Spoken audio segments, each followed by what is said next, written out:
Let's begin getting into this, what I consider to be an amazing application, and let's talk about some of the fundamental things about Adobe Illustrator. Now, first off, Adobe Illustrator is probably older than a lot of people that are listening to me right now. It came out in 1987, believe it or not. It was Aldous Illustrator. It has really grown from those beginning days. Bought by Adobe. Adobe Illustrator is what we call it now. We're currently at CC, which is kind of cool, Creative Cloud. We're here to talk about fundamental differences. Many times at university, I'll have a student come up to me and they'll say, well, Professor, I've got Adobe Photoshop and I love it. I use it all the time. And why do I need Adobe Illustrator? Because you're showing me this cat here. And, you know, I'm pretty good. I could paint that in Adobe Photoshop. I wouldn't disagree with that. I could make this in Adobe Photoshop. The fundamental difference between something done and created digitally, like with a digital camera, and opened in Photoshop, and something done in Illustrator is how it's built. Now, I have two things open, Gato, El Gato, the cat, and Flowers, PSD. If you want to check these out, they are in your working folder. That's fine. But what I want to talk about is what's the difference between them. Now, this is a photograph taken with my digital camera. It is open in Adobe Illustrator, and that's fine. But I think most of us know this, but I'm going to do it anyway.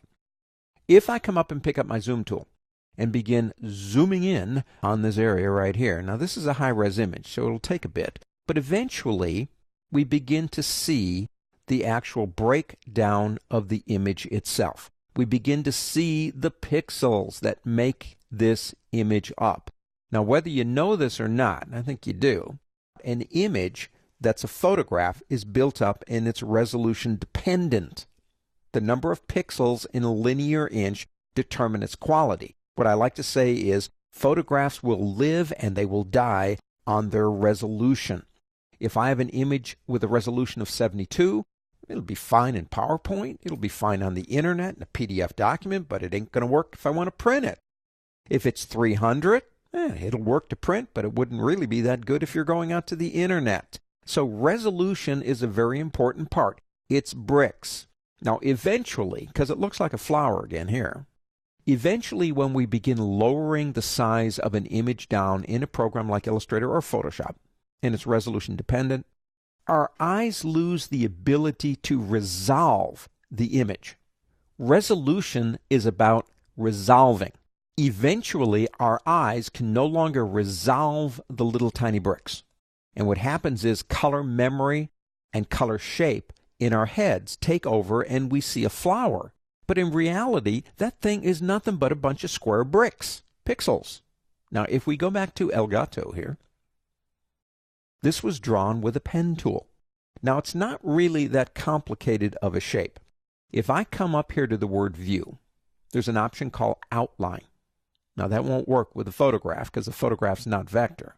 But if I click that, you will see the outline that the pen tool made to draw it, and then it was filled with colors and it became the cat.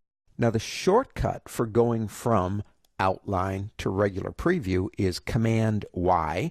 That's Command Y on a Macintosh or Control Y in Windows. Either way, it's going to work. Same keys, different names.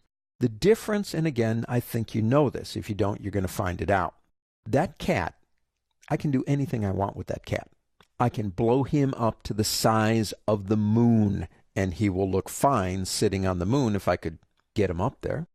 But I don't have that problem with resolution because he's vector. He is resolution independent. So if I come up and pick up my zoom tool again and begin zooming, it doesn't matter how big I make this thing, because what happens is this. Images in Adobe Illustrator are created using vector. That's math. Now, to be honest with you, I wouldn't want to do the math myself. That would be really hard. And if you had to do it, very few people would use Adobe Illustrator. The pen tools in that create mathematical shapes. As they change size, the math is redrawing the shape, which makes them resolution independent. Now, here's another thing to consider. If you're working with a photograph, you add twice as many bricks to that wall in a sense. You're increasing the number of pixels. You're going to make that file huge. It's going to be more than double its size. If I decide to make this guy bigger, appreciably it's not going to change the size of the file, because by making the file bigger, I'm just simply changing the math to achieve that goal. Adobe Illustrator is resolution independent. Adobe Photoshop is resolution dependent. So Illustrator, logos, clip art. I do all my logos in Illustrator because I can then take that logo and put it on a business card or put it on a billboard, and it won't make any difference. I use Photoshop for the other stuff. Well, for photographs.